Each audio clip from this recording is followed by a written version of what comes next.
iyadoo maalin ka hor madaxweynaha Jamhuuriyadda Federaalka Soomaaliya Mudane Maxamed Cabdullaahi Farmaajo oo ra'iisul wasaare u magacaabay Maxamed Xuseen Roble ayaa qaar ka mid ah shacabka ku dhaqan magaalada Dhuusamareeb waxa ay ka dhiibteen aragtidooda ku aadan soo magacaabista ra'iisul wasaaraha cusub iyo waxyaabaha laga filan karo.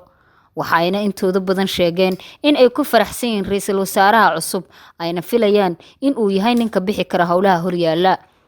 sidoo kale waxa ay ugu baaqeen ra'iisul wasaaraha in uu howshiisa guto. ku soo dhawaad TV-ga SDN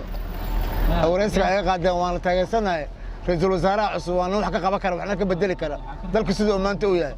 wuxuuna gaarsiin doonaa hadii insha Allah doorasho cad iyo qofa ayuu madaxweynaha u hambalyeynaa ra'iisul wasaaraha fiican oo noo doortay dalka ugu doortay waan ku maasay madaxweynuhu dadweynahana waxa ugu baaqayaa inay soo dhaweeyaan ra'iisul wasaaraha cusub dalku yeeshay waan soo dhaweynayaa waan u hambalyeynaa waan u duceynaynaa in Ilaahay mas'uuliyadaas loo egmado ee ummadda Soomaaliyeed ka sugayso oo Ilaahay la garab galo sida ugu wanaagsan oo Ilaahay ku toosiyo inuu u qabto runtii waa ku rajo weynahay inuu howlihiisa hore u sii gali doono wuxuu ra'iisul wasaare u noqday wadan doorasho u socda oo doorasho u dareeraya 40 iyo dhowr bari kadib waxaa sugaysa xukuumad inuu soo dhiso howlo badan hor yaala waxaan u arkaa xilli ay muhiim ahayd in wadanku uu ra'iisul wasaare yeesho oo marxalad adag uu ku jiro in uu ku soo aaday waxa kale oo jirto xilli shaqo badan iyo waqti yar uu haysto in magacaabidiisa ay ku soo aaday Ilaahay ha la garab galo sida hore ugu sheegnaba waxaan ku suganahay caasimadda Dhuusamareeb ee Galmudug waxaan rajaynayaa insha Allah shaqadiisaas inuu Ilaahay u fududeyn doono oo asagana uu ka soo bixi doono arintaas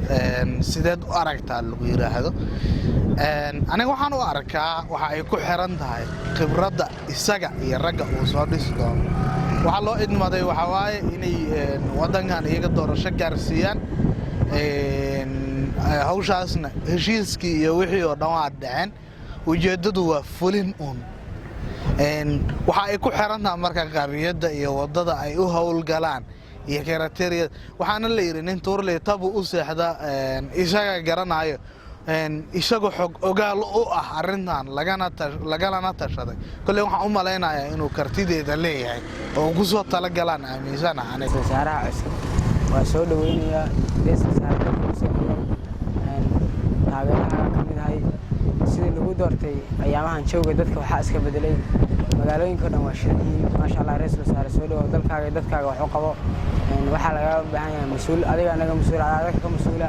inta cadawgaaga iyo inta cadawgaaga ahayn buu ku taageerayaan ra'iisul wasaare soo dhaw bulshada caasimadda ayaa ah kuwa ku kala aragti duwan ra'iisul wasaaraha iyo soo magacaabistiisa Leila Cali Cabdullaahi Dhaaman TV-ga SDN magaalada Dhuusamareeb